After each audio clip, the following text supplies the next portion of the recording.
Job chapter 29. Job continued his discourse.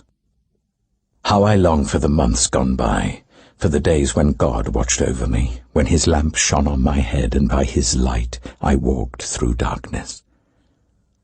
Oh, for the days when I was in my prime, when God's intimate friendship blessed my house, when the Almighty was still with me and my children were around me, when my path was drenched with cream, and the rock poured out for me streams of olive oil. When I went to the gate of the city and took my seat in the public square, the young men saw me and stepped aside, and the old men rose to their feet. The chief men refrained from speaking and covered their mouths with their hands. The voices of the nobles were hushed, and their tongues stuck to the roof of their mouths. Whoever heard me spoke well of me, and those who saw me commended me, because I rescued the poor who cried for help, and the fatherless who had none to assist them. The one who was dying blessed me. I made the widow's heart sing. I put on righteousness as my clothing, justice was my robe and my turban. I was eyes to the blind and feet to the lame. I was a father to the needy. I took up the case of the stranger. I broke the fangs of the wicked and snatched the victims from their teeth. I thought, I shall die in my own house, my days as numerous as the grains of sand. My roots will reach to the water, and the dew will lie all night on my branches. My glory will not fade. The bow will be ever new in my hand. People listened to me expectantly, waiting in silence for my counsel. After I had spoken, they spoke no more. My words fell gently on their ears. They waited for me as for showers, and drank in my words as the spring rain. When I smiled at them, they scarcely believed it. The light of my face was precious to them. I chose the way for them and sat as their chief. I dwelt as a king among his troops. I was like one who comforts mourners. Job chapter 30.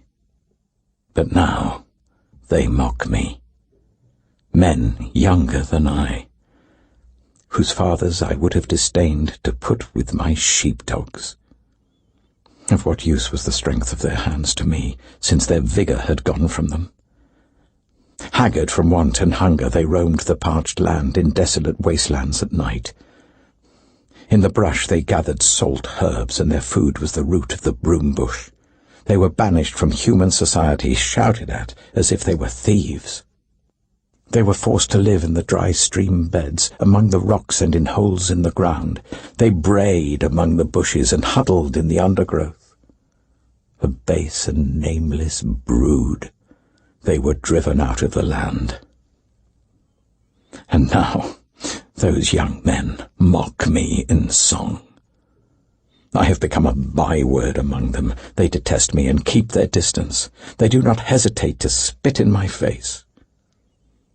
Now that God has unstrung my bow and afflicted me, they throw off restraint in my presence. On my right the tribe attacks. They lay snares for my feet. They build their siege ramps against me.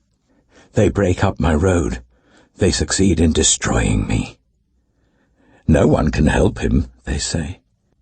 They advance as through a gaping breach. Amid the ruins they come rolling in. Terrors overwhelm me. My dignity is driven away as by the wind. My safety vanishes like a cloud.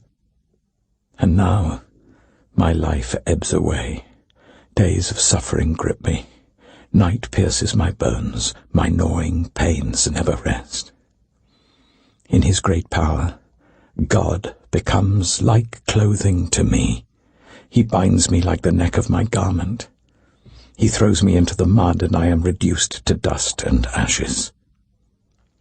I cry out to you, God, but you do not answer. I stand up, but you merely look at me. You turn on me ruthlessly. With the might of your hand you attack me. You snatch me up and drive me before the wind. You toss me about in the storm. I know you will bring me down to death, to the place appointed for all the living. Surely no one lays a hand on a broken man when he cries for help in his distress. Have I not wept for those in trouble? Has not my soul grieved for the poor? Yet when I hoped for good, evil came. When I looked for light, then came darkness. The churning inside me never stops. Days of suffering confront me. I go about blackened, but not by the sun. I stand up in the assembly and cry for help. I have become a brother of jackals, a companion of owls. My skin grows black and peels. My body burns with fever. My lyre is tuned to mourning, and my pipe to the sound of wailing. Job chapter 31. I made a covenant with my eyes, not to look lustfully at a young woman. For what is our lot from God above, our heritage from the Almighty on high? Is it not ruin for the wicked? Disaster for those who do wrong? Does he not see my ways and count my every step? If I have walked with falsehood, or my foot has hurried after deceit, let God weigh me in honest scales, and he will know that I am blameless. If my steps have turned from the path, if my heart has been led by my eyes, or if my hands have been defiled, then may others eat what I have sown, and may my crops be uprooted. If my heart has been enticed by a woman, or if I have lurked at my neighbour's door, then may my wife grind another man's grain, and may other men sleep with her. For that would have been wicked, a sin to be judged. It is a fire that burns to destruction. It would have uprooted my harvest. If I have denied justice to any of my servants, whether male or female, when they had a grievance against me, what will I do when God confronts me? What will I answer when called to account? Did not he who made me in the womb make them? Did not the same one form us both within our mothers? If I have denied the desires of the poor, or let the eyes of the widow grow weary, if I have kept my bread to myself, not sharing it with the fatherless, but from my youth I reared them as a father would, and from my birth I guided the widow, if I have seen anyone perishing for lack of clothing, or the needy without garments, and their hearts did not bless me for warming them with the fleece from my sheep, if I have raised my hand against the fatherless, knowing that I had influence in court, then let my arm fall from the shoulder, let it be broken off at the joint. For I dreaded destruction from God, and for fear of his splendor I could not do such things. If I have put my trust in gold, or said to pure gold, you are my security, if I have rejoiced over my great wealth, the fortune my hands had gained, if I have regarded the sun in its radiance, or the moon moving in splendor, so that my heart was secretly enticed, and my hand offered them a kiss of homage, then these also would be sins to be judged, for I would have been unfaithful to God on high. If I have rejoiced at my enemy's misfortune, or gloated over the trouble that came to him, I have not allowed my mouth to sin by invoking a curse against their life. If those of my household have never said, who has not been filled with Job's meat? But no stranger had to spend the night in the street, for my door was always open to the traveller.